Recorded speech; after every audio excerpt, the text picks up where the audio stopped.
Welcome back to Behind the Drapes. I'm your host, Kenny.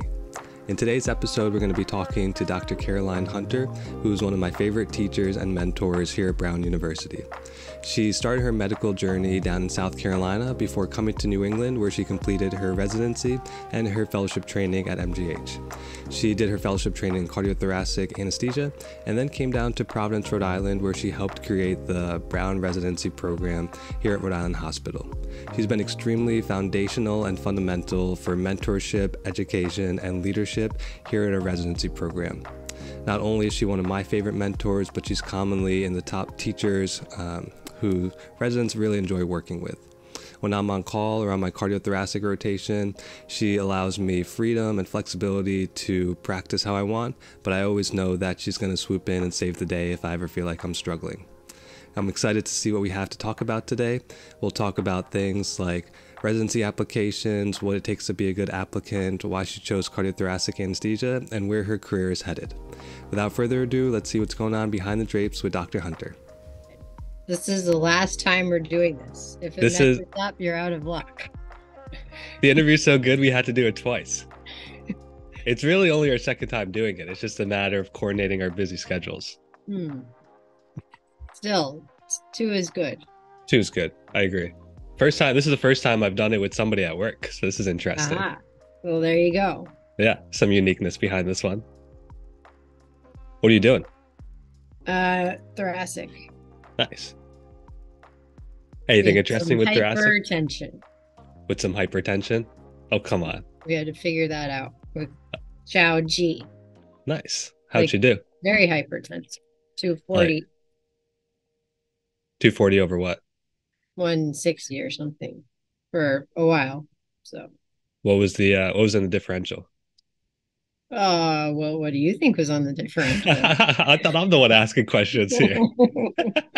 Well, we worked through all the malignant things that we had to make sure it wasn't, like MAH and thyroid storms and neuroleptic malignant syndrome, and kind of figured out that we didn't think it was any of those things, and then worked on it. Did you ultimately get the pressure down? Yeah. Nice. Was it a problem for the surgeon at all, or it was just a dangerous situation for the patient? They hadn't even really started yet. Oh, okay. Just getting in position. Nice. I had no doubts Chow would be able to handle it. Oh, yeah. She was all over it. And you have a good resident, so you get to do stuff like this while you're not in the operating room. Yeah. Perfect. How are your holidays? Good. Yeah? You got three young kids who are probably all very excited about Christmas. It was full-on excitement for 2 days. Do you guys host? Yeah. My parents came. Oh, nice. Are they still in town or they're gone? No, they went home. I think they'd had enough. You got a little tired after the second day. Yeah. Are you guys presents at midnight, or do you have them go to sleep and then wake up in the morning, Christmas Day, and then open gifts? We opened some on Christmas Eve from, aunts and uncles and stuff. It just gets to be too much. It's too much for one day. Do they get gifts from Santa? Santa still? Yeah. Nice. Oh, yeah. Yeah. How old is your oldest? 6. Okay. So definitely still in the age group where they get gifts from Santa Claus. Well, forever. Yeah, of course. Yeah. Of course. As an adult, I got gifts from Santa. Oh, yeah? What was your favorite gift? My favorite Christmas gift that I ever got? No, this year. This year? I got from Santa, I got a balloon animal making kit. A balloon animal making kit? Is that a hobby of yours? No, but I guess it's going to become one. Do you need like a tank to fill up the balloons, or do you just blow them? It came with a little pump. Oh, wow. Have you done any yet, or are you still waiting to do it? I haven't done any yet. Do you have any in mind that you're going to do? Well, they have like a direction book in there. So wow. So you got your next birthday party figured out now. Well, my 6-year-old said, "Oh, you can make those at the clam bake," because that's great. That's the place where they have had the most interaction with balloon animals, because they always hire a really great balloon animal maker, if that's the term. And that's about to be you. My girls, as well as every other child that was there, literally hung out with this guy for the entire night. I think he probably made each kid 5 or 6 balloon animals. We got our money's worth out of that guy. And who would have ever thought you were seeing your future right there in front of you? That's too funny. And how long do the seasonal hats go? Until January, Until the next season, and then Valentine's until Day New comes. Year's Day. No, first we have snow in winter Of course, in January, of course. followed by Valentine's Day in February. Nice. And then St. Patrick's Day, and then Yeah. spring, And then Easter, Easter. and then spring. Okay, of course. Yeah. And then um June's kind of a hodgepodge. It's like the pool and berries and stuff like that. Uh-huh. And then 4th of July, then the beach, then another hodgepodge of September, some leaves and apples, and then Halloween, Uh-huh. Thanksgiving, and Christmas. You just got it all covered. If I ever need to know what part of the year I'm in, I just gotta hunt down Dr. Hunter and see what kind of hat she's wearing. There you I'll be go. like, we're still in winter time. Yes. Well, that's great, Dr. Hunter. So what now that we can jump into some serious topics now. Get all the fun Okay. stuff out of We're get done we'll get with all the the fun stuff all the way. balloon animals and hats. We're done with Now those. you're all warmed up now. You're good to go. So a couple of the questions I've been getting now that a few of these episodes have been coming out, is how have I picked the people who I choose to interview? And you're kind of in a position where you get to pick people who come for M&M, and do some of those Wednesday morning grand rounds presentations. I'm curious how you pick some of those people and how you invite guests, or are they people from your career or just people who you've networked with over time? But I think you're quite kind of in a similar position to pick and choose who you want to speak to our department. Yeah. So as the director of Grand Rounds, I sort of have to see the big picture of the year. So in the course of a year of doing these visiting professors, which we have every month except one, there's certain topics that we need to cover for our license, things like opioids and diversity and substance abuse, kind of these overarching topics that are things that we all need to be taught about or reminded about on an annual basis. And then I'm thinking about, well, how should I designate the other times? I have faculty development. We're a teaching institution. We want to help our people be better educators. So there's kind of a few lectures dedicated to that. Research is a mission of the department. So highlight a few lectures about either how to do research or some people that have been prolific and how they've had success and what they have learned through their own careers. And then the other people are kind of clinical um, topics that we need to get some kind of refresher about. Like, for example, coming up this year, I'm going to invite a cardiac anesthesiologist to speak to us about structural heart stuff, because that's a burgeoning area that we all interact with in some manner, whether you're a cardiac anesthesiologist or not. So, kind of picking out things that is going to benefit the whole department within each subspecialty. And then risk management is another topic that has to be covered in some form or fashion. So last year, our series for risk management was about dental injuries, and it'll be something else for 2023. Do we have a special guest for the dental injuries that you know? We did have a special guest who gave Is us. it is it someone who you know pretty well? It is. Who is it? I invited an oral surgeon who knows a lot about dealing with people after dental injuries, because they end up to see him to get implants or some other kind of prosthetic management of a vulsed tooth, for example. And the person also happens to be my husband. Oh, interesting. You guys can make a little referral policy or like a referral network this way. Like, oops, I knocked your tooth out, but I know a good dentist you could go see. Yeah, that might be considered nepotism. Yeah, people might start to catch on to that. Well, that's cool. Yeah, that's I didn't realize how structured or oriented all of the topics that you sort of covered throughout the year. Because when I pick people, I've sort of picked one, people who I thought were going to be interesting to listen to, two, who I thought would be comfortable just talking in front of a camera, and then three, sort of specific reasons why. Like for you, the things that I want to cover are you're a female physician who has leadership roles and also has, how can I say this? Like you're a role model for other people, and not just other female physicians, like somebody like me. And I think it's a very fascinating position to find yourself in.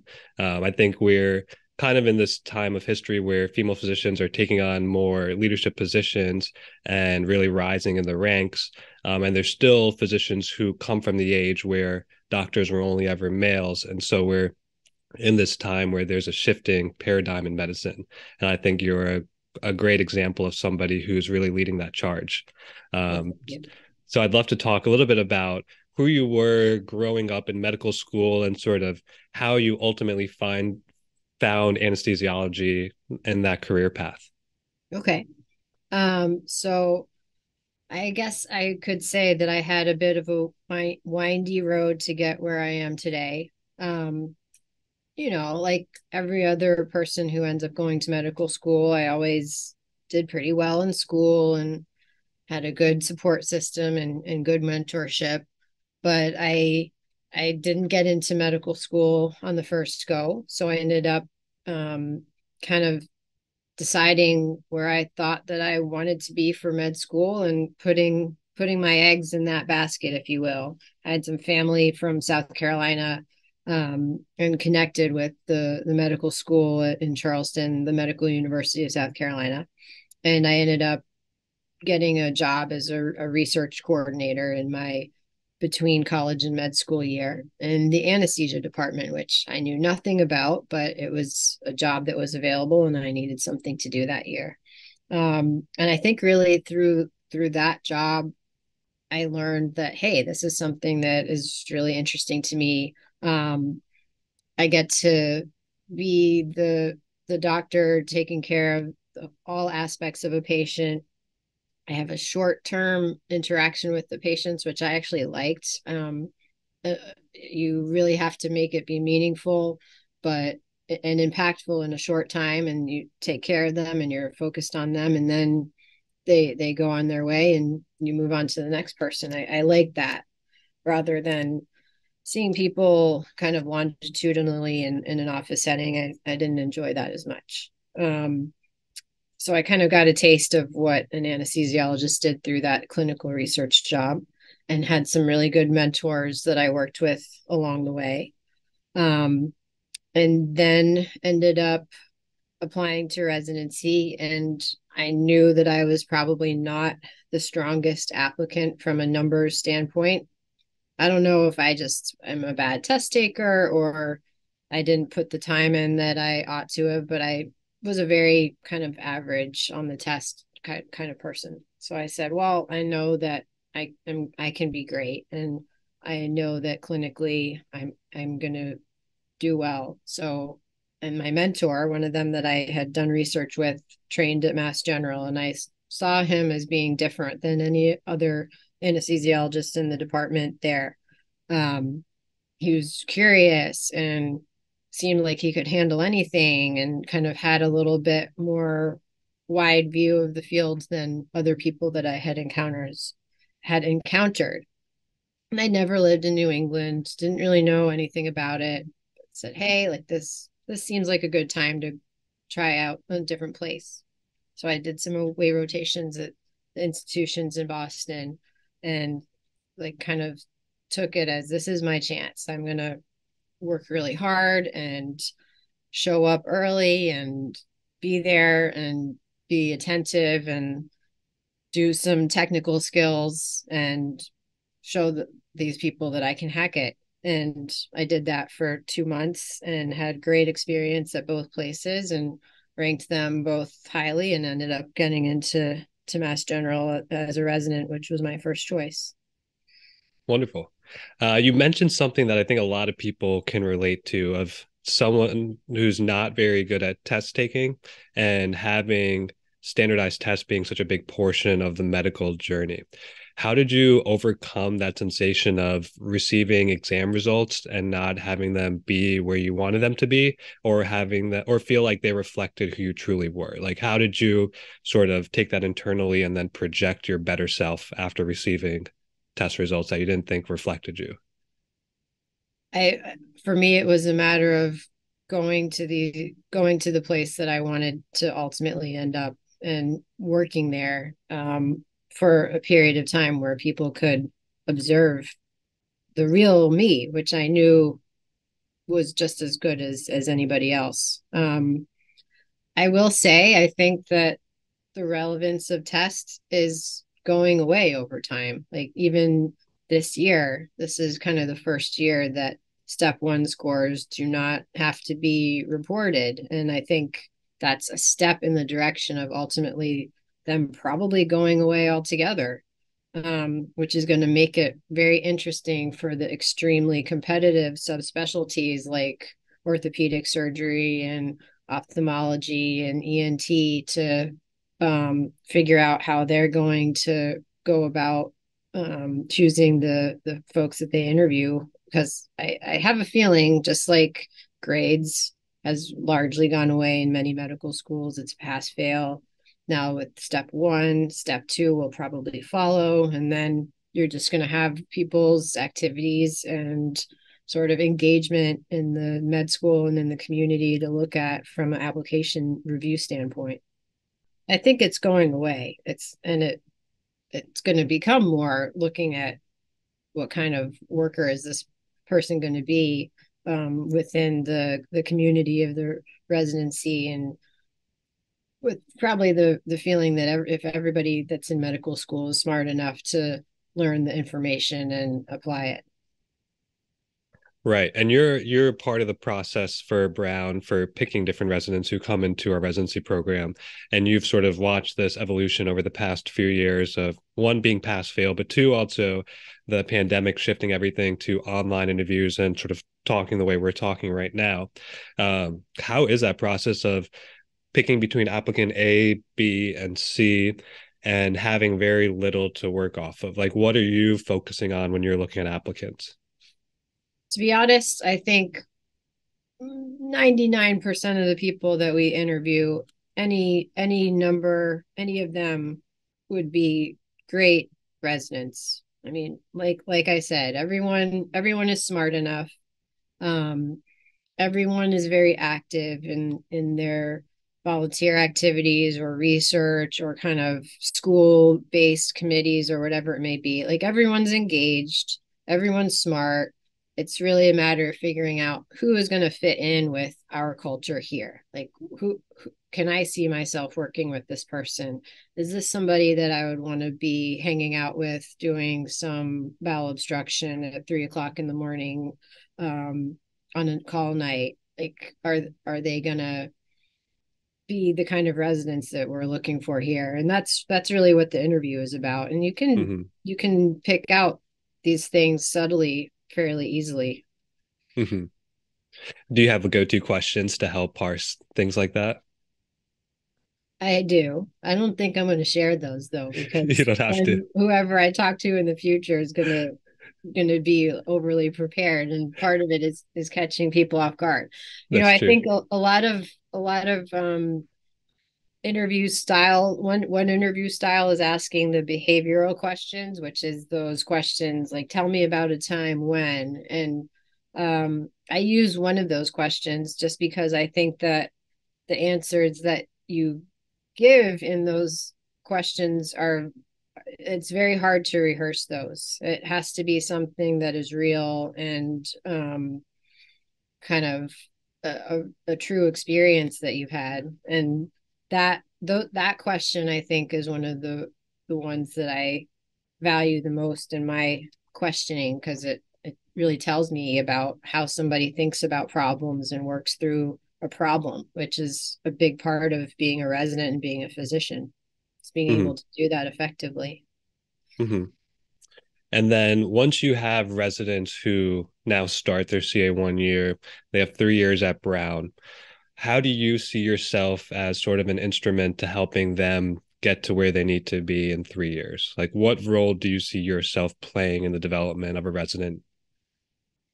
Well, as an associate program director, there's certainly like certain pieces of the residency that falls more under my purview than others. For example, um, I'm the director of one of the kind of bigger rotations that residents do, the cardiothoracic rotation. So interface with residents over their longitudinal time on cardiothoracic, which people come at least one time every year.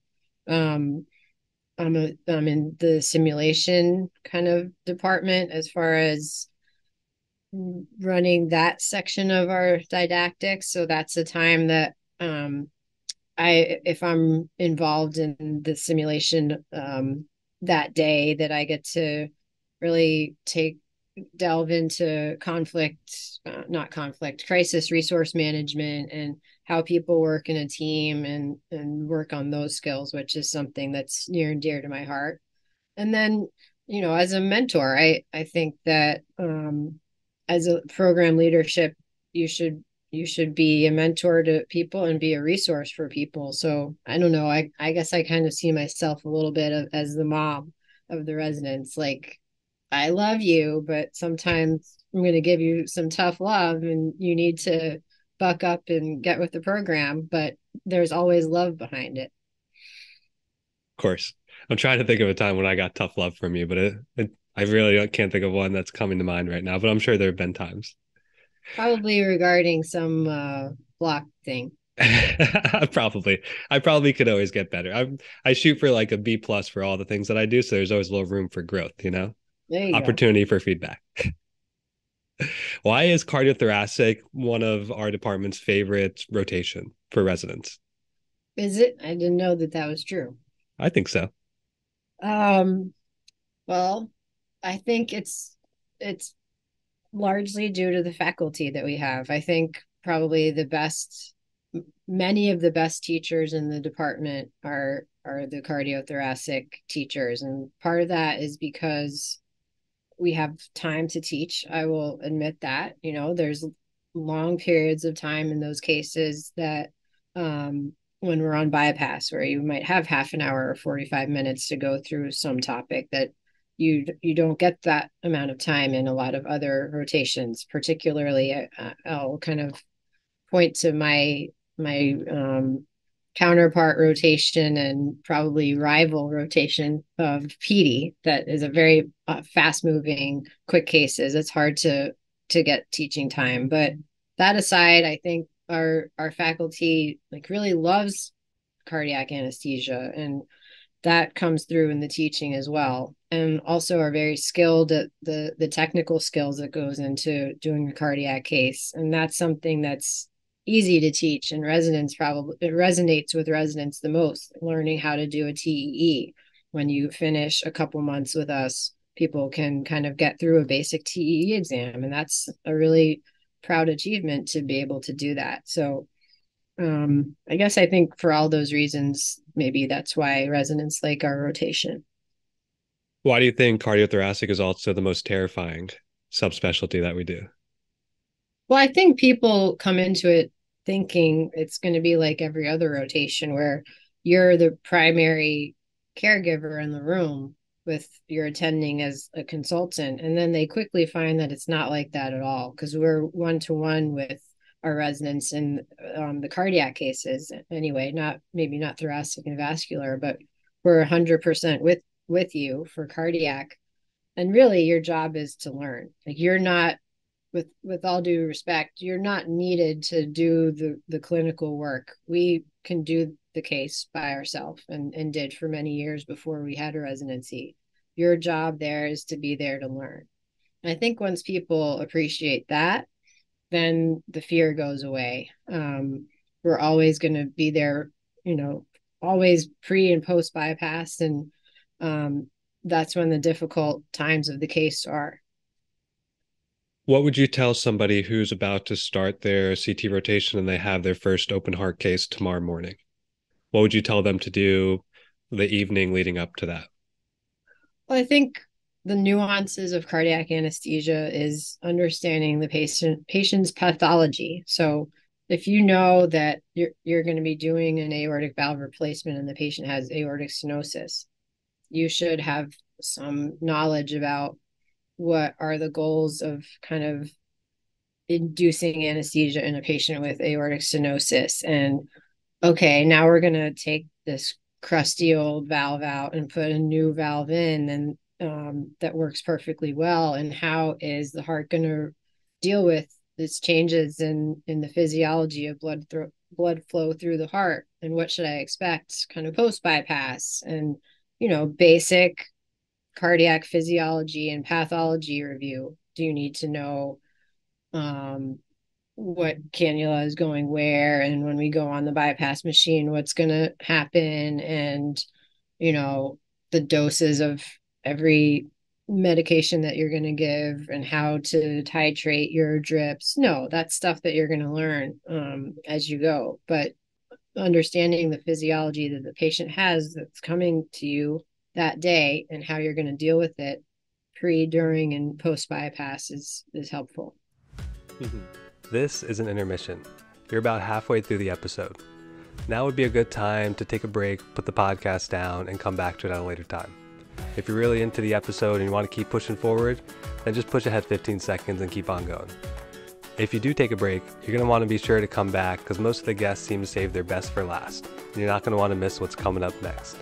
And just to touch on kind of your mentorship and sort of your leadership in the residency program, let's say I'm somebody who has done a few TAVR cases with you, but I just haven't put together the logistics of the case, and maybe my hands-on skills aren't as proficient as they should be. How do you work with residents who just takes a little bit longer for things to click, or whose hands-on skills don't come as quickly as maybe their co-residents?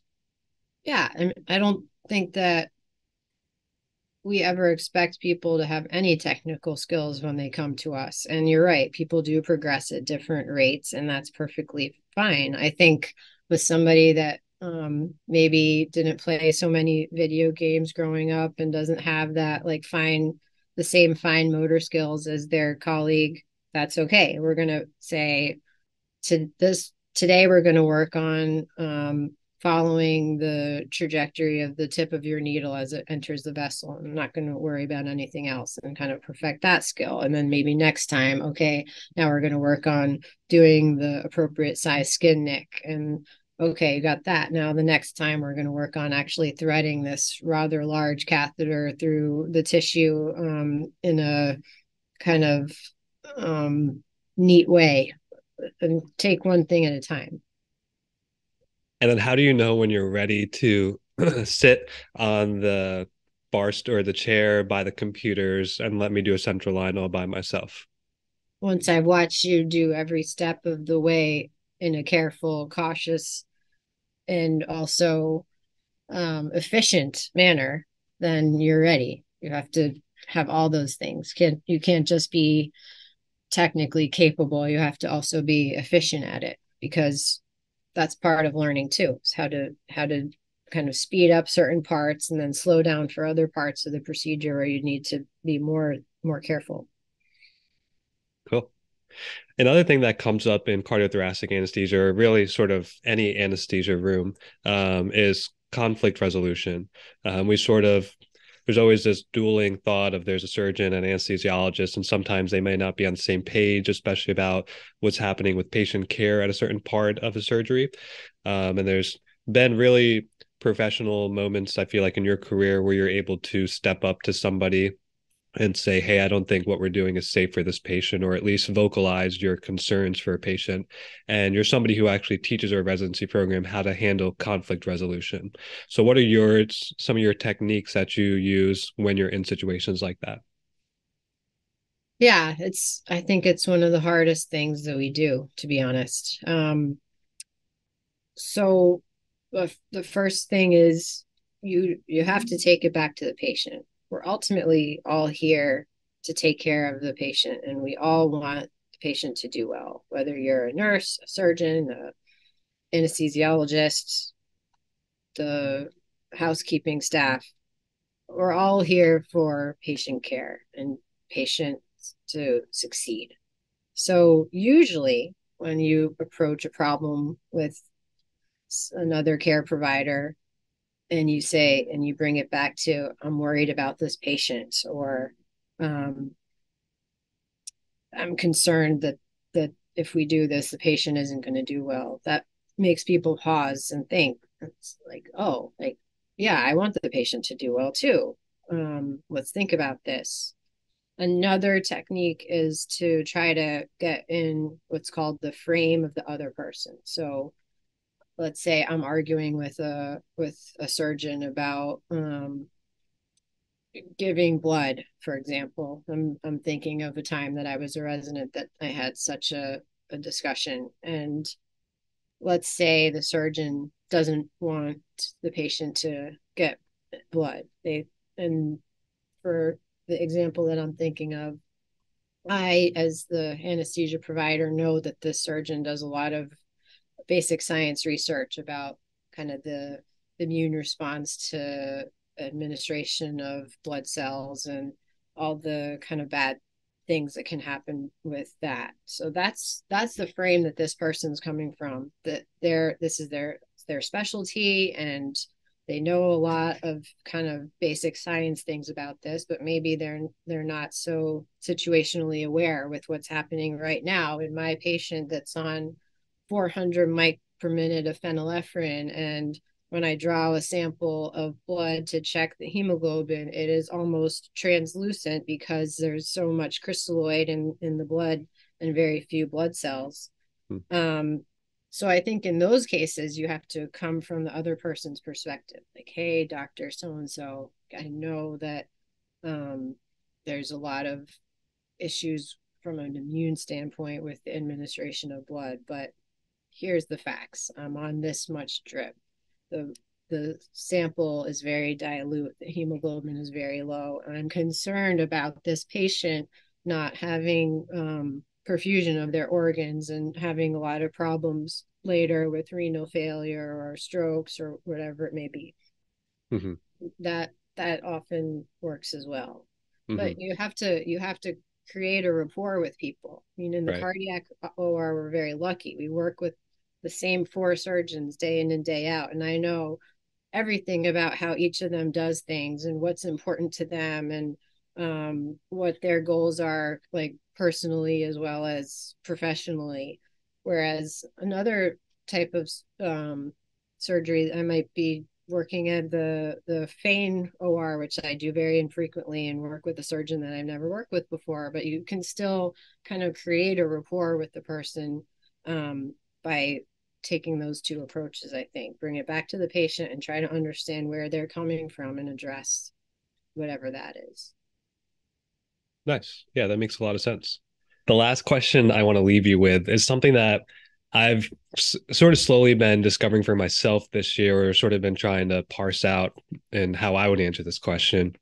But when you become so, I'm speaking for you now, when you become so accomplished in your career and you feel like you've done so much in your career and you're very comfortable doing your job.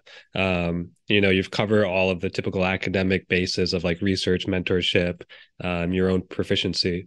What gets you out of bed to like come to work? And two, like what are you striving for when you're at work? Like what do you want to improve on, or what makes you want to be better at your job?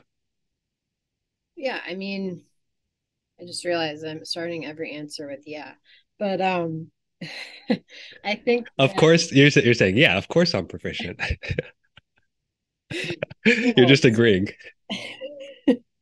I think that number one, what gets me out of the bed in the morning is that I truly enjoy coming to work here. I'm not just trying to toot the horn of our department, but I really think that we have something special here. I feel like I am actually just having a good time all day, hanging out with people that I consider to be my friends. And that is, you know, every once in a while, oh yeah, I'm doing a great case today, or this is something really, really unique that we don't get to do. Like that. That's not most of the time. Most of the time, I'm glad that I'm going to see so and so today.